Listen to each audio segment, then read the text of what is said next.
67. Today we are going into historical topic 7.8, talking about the 1920s, and we're going to be looking at cultural and political controversies during this decade. We have two themes, migration and settlement, and then American and regional culture, also with two learning objectives. The first one is explain the causes and effects of international and internal migration patterns over time. So the key concept says that by 1920, a majority of the US population lived in urban centers, which offered new economic opportunities for women, international migrants, and internal migrants. So we're going to talk about women first. In terms of the internal migration, people moving to the cities from rural areas.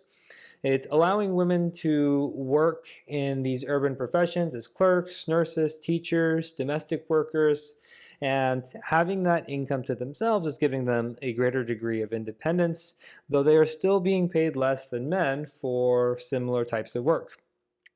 The 1920s brings new fashion. So the flapper is the quintessential woman of the 1920s. They wear their hair short. They have dresses that don't go all the way down to the ankles. Instead, they go just below the knee, which is very promiscuous at the time, given the old standards of fashion that they were looking at. And women are starting to use contraception more frequently. There's advocates like Margaret Sanger, seen in the top left, who are advocating for it.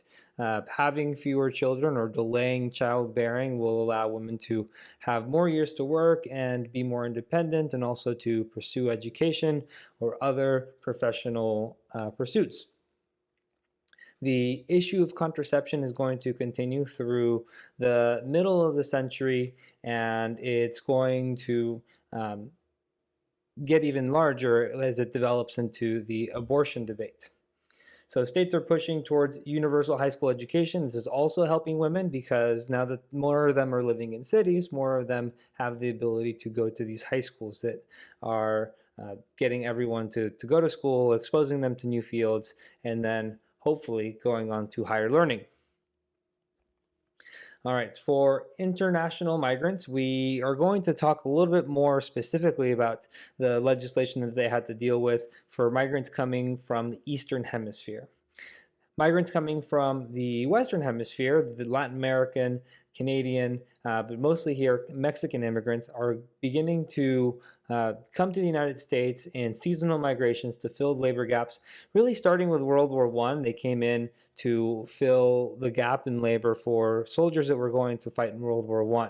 At the end of World War I, these seasonal migrations continued. They would come to the United States to work either in agriculture or manufacturing. They would go all the way up to the Midwest at times, and then they would return back to Mexico. So they were birds of passage of a sort. They, similar to Italian immigrants in the previous century, some of them came with the intention of returning back to their home. Now, as far as internal migrants or other internal migrants, we've talked about the first Great Migration. We call it the first Great Migration because there's going to be a second Great Migration later on during World War II. And this is African Americans leaving the South and moving towards northern, Midwestern, and Western cities. So you see a picture here on the bottom left of an African American family leaving the South, and I think this picture is taken in the city of Chicago. As part of this, there grew other African American movements like the one that Marcus Garvey created called the Back to Africa movement. So he wanted to get people that were experiencing discrimination in the United States and create a colony somewhere in Africa and start all over there. Now, Garvey had controversial ideas, and he clashed even with some of the people inside of the civil rights movement like W.E.B. Du Bois. But his main contribution to this is that he grounded his ideology in Black pride, and that's something that we're going to see again when we get to the Harlem Renaissance. Eventually, Garvey is jailed over the fundraising that he's doing, being accused of fraud. So he was selling stock in what was called the Black Star Line, which were going to be the boats that he was going to use to send people back to Africa. All right, the Quota Act. So this is going to mainly affect international migrants coming from the Eastern Hemisphere. After World War I, nativist campaigns against some ethnic groups led to the passage of quotas that restricted immigration, particularly from Southern and Eastern Europe, and increased barriers to Asian immigration. So after World War I, we had a nativist sentiment that was fueled by anti-German feelings, and then that erupted further into the Red Scare. And so it was really just a continuation of the previous nativism that we had seen from the second wave of immigration, where Americans did not want Southern and Eastern Europeans coming to the United States. There are social Darwinist ideas in play as well. And by 1921, there's enough support in Congress to put a limit on the immigration that is coming. So 1921, Congress passes the Emergency Quota Act, and it's going to limit countries to 3% of their total immigration from the year 1910.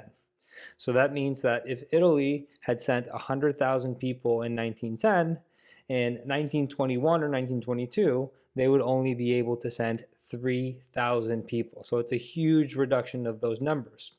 In 1924, the quota is reduced even further, not just because it goes down to 2%, but because the baseline year that Congress uses is now 1890. This is before most of the Italian or Southern European and Eastern European immigration really ramped up. So it was an attempt to try and stop all immigration from Eastern and Southern Europe altogether. But these two pieces of legislation exclude the Western Hemisphere. So that means that Latin American countries can still send an unregulated amount of immigrants to the United States. And that will continue until we get to 1965. We've talked about the Sacco and Vanzetti trial. These were two Italian immigrants who were anarchists. They are convicted of murder on weak evidence, and then they were finally executed by the US government in 1927. The details of the case aren't quite important. What you really do need to know is that because of their immigrant status and because of the nativist sentiment against them, they were not given proper due process in their trial. And because of that, they end up being executed. And then finally, the KKK expands on intimidation of immigrants. So they're not just trying to intimidate African Americans from moving to new parts of the country or from trying to pursue economic pursuits. Now they're also trying to intimidate immigrants. All right, so that was the first learning objective. Now we're moving on to the next one, and this is explain the causes and effects of the developments in popular culture in the United States over time. First learning objective here is about art and literature. So migration gave rise to new forms of art and literature that expressed ethnic and regional identities, such as the Harlem Renaissance movement. So before we get to the Harlem Renaissance movement, we're going to touch on all the different new movements of art and literature that we see in the 1920s, because there's quite a lot. So all of it is really based and driven by modernism. So it's this idea that we need to move forward, leave old traditional forms of thought and art behind, and kind of start to progress. And the main art form that comes out of this is the Art Deco movement. We see this in art and architecture. It's somewhat difficult to describe, but the Chrysler Building in New York City is a really good example of what Art Deco architecture looks like, where you have still some curves and shapes, but no real hard sides or rough textures. This poster here for the Chicago's World's Fair from 1833 is another good example of what the Art Deco art and architecture look like.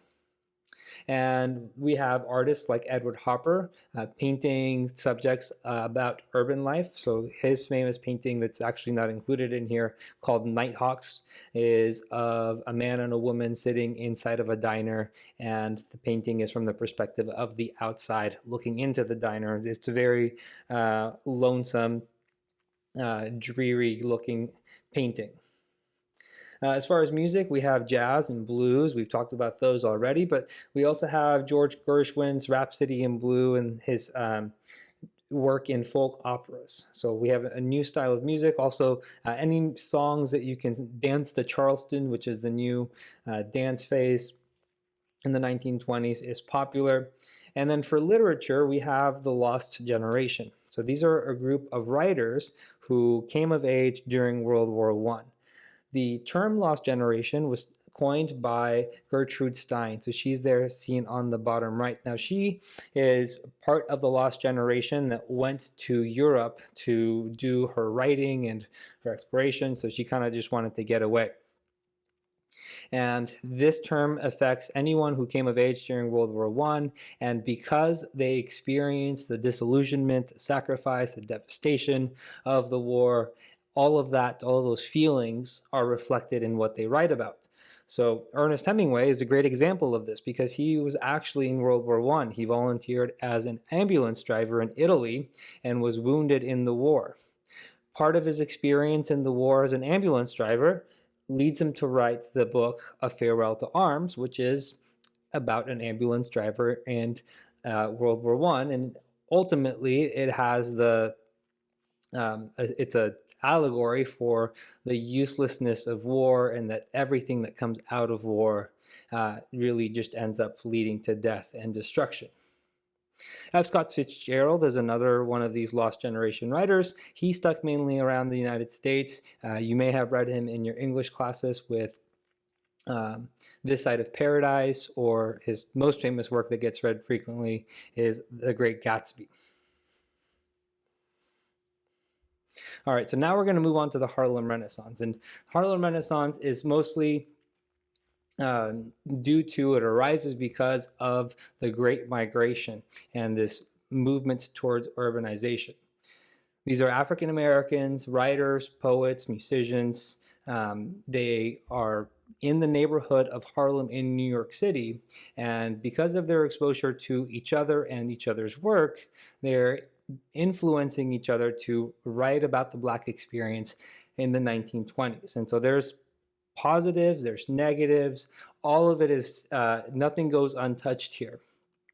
For musicians, we have Duke Ellington, Louis Armstrong, and then a late addition or a latecomer to the Harlem Renaissance is Billie Holiday. She moves to Harlem in the late 1920s, but the reason why she's included in here is because of her excellent song called Strange Fruit, which is a criticism of lynching in America. So here the strange fruit is actually bodies hanging from a tree that are being picked at by crows and other birds. You can read the lyrics here. So it says, "Southern trees bear a strange fruit, blood on the leaves and blood at the root.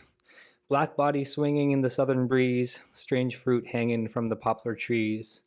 Pastoral scene of the gallant South, the bulging eyes and the twisted mouth. Scent of magnolias, sweet and fresh, then the sudden smell of burning flesh. Here is a fruit for the crows to pluck, for the rain to gather, for the wind to suck, for the sun to rot, for the tree to drop. Here is a strange and bitter crop." So it's really, really powerful, very descriptive, giving you the imagery of what it would be like to see a dead body hanging from one of these trees after a lynching. Langston Hughes is the other one. He's quite famous in his own right. He is mostly for his poetry. And here I have two examples of his poetry talking about the Black experience. One is more hopeful and the other one is a lot more despondent. So the hopeful one is I Too here on the top left. He writes, "I too sing America. I am the darker brother. They send me to eat in the kitchen when company comes, but I laugh and eat well and grow strong. Tomorrow I'll be at the table when company comes. Nobody'll dare say to me, eat in the kitchen then. Besides, they'll see how beautiful I am and be ashamed. I too am America." And then on the bottom right, the poem titled Harlem says, "What happens to a dream deferred? Does it dry up like a raisin in the sun, or fester like a sore and then run? Does it stink like rotten meat, or crust and sugar over like a syrupy sweet? Maybe it just sags like a heavy load, or does it explode?" So here Langston Hughes is making some references to what's going to happen to Black people in America if they continue to have their dreams dashed. Are they going to continue to live with it this way, or will it explode into something more violent? And then finally, the last one that I bolded on here is Zora Neale Hurston. She writes the wonderful essay called How It Feels to Be Colored Me. And again, it's another one of these examples of hopeful writing of what it's like to be Black with the prospect of having your position improve over the years. All right, so in the 1920s, cultural and political controversies emerged as Americans debated gender roles, modernism, science, religion, and issues related to race and immigration. So we talked about gender roles already earlier in the slideshow, but we see that women have a greater degree of independence, and that's partly expressed in their fashion. Fashion becomes really important. It has always been very important because of the power that it has for self-expression. And so dressing up with shorter hair, uh, shorter hemlines, and rebelling against what is expected of women to look like is kind of a power move for women in the 1920s. For modernism, this is the movement to shed traditional thought in the name of progress. We'll see this in science. So with the adoption of the theory of evolution, now there's going to be some backlash here against the new theories of evolutions, as we see with the Scopes monkey trial. John Scopes was a science teacher in Tennessee, and he gets in trouble because he was teaching evolution in a state where there was a state law that said that you cannot teach evolution in schools. And when he is accused of this, William Jennings Bryan declares, the former presidential candidate, former Secretary of State, declares that he's going to go down to Tennessee and argue the case on behalf of the state because he also disagreed with the theory of evolution being taught in school. Not only did he disagree with it being taught in school, he disagreed with evolution wholeheartedly.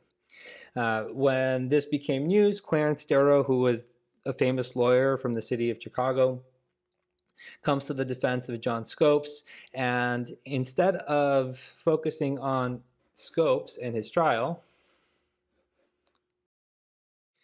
and when the trial begins, both lawyers really ignore the issue at hand, which was that John Scopes taught evolution when it had been illegal in the states to do so, but instead they're putting the theory of evolution on trial and using the Bible as their main source of evidence. So despite Clarence Darrow making William Jennings Bryan look unprepared in his arguments against Scopes, it was pretty clear from the facts that Scopes had broken the law, so Bryan wins the case.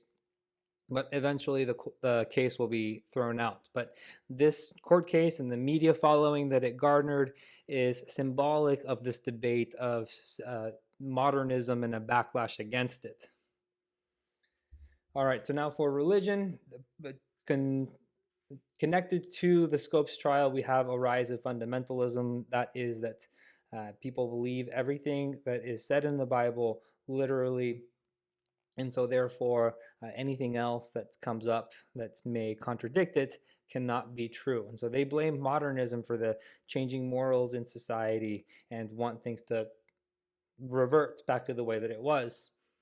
As for race, we continue to see discrimination against African Americans, other immigrants, whether they be Southern European, Eastern European, or Latin American. The KKK is reestablished in 1915 at Stone Mountain, so likely had been inspired by the movie Birth of a Nation by D.W. Griffith.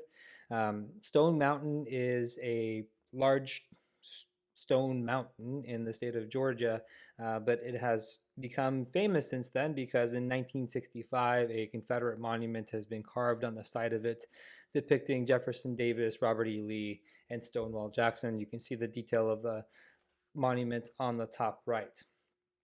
So again, further tying this racial ideology against African Americans and anyone who is not white with the Southern cause for the Civil War.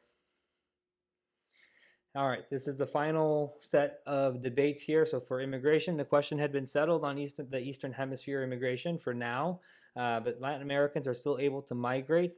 Despite Latin Americans not being included in the 1921 or 1924 Quota Acts, they still had to endure a greater degree of surveillance as they crossed the border. Here you see an early picture of Border Patrol.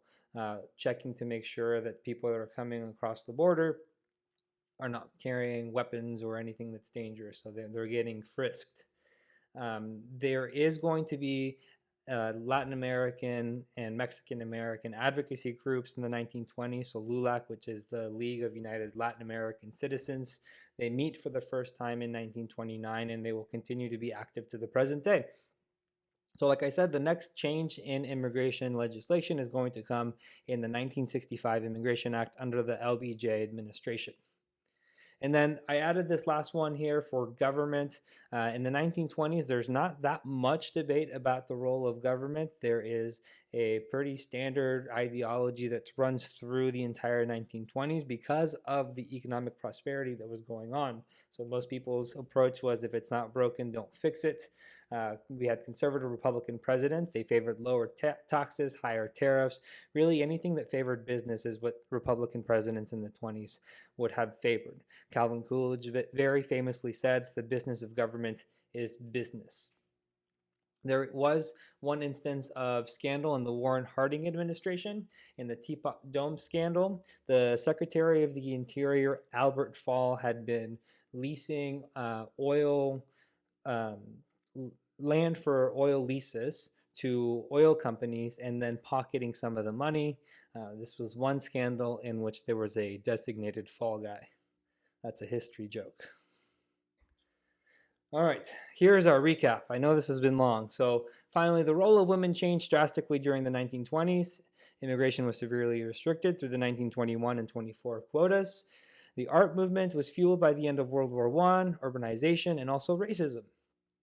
Finally, modernism brings major changes and hopes of continued prosperity. But as we'll talk about in the next lecture, that hope of prosperity is going to come crashing down with the Great Depression. All right, thank you for sticking it out through this lecture. Please come again next time when we start talking about the Great Depression. I'll see you then.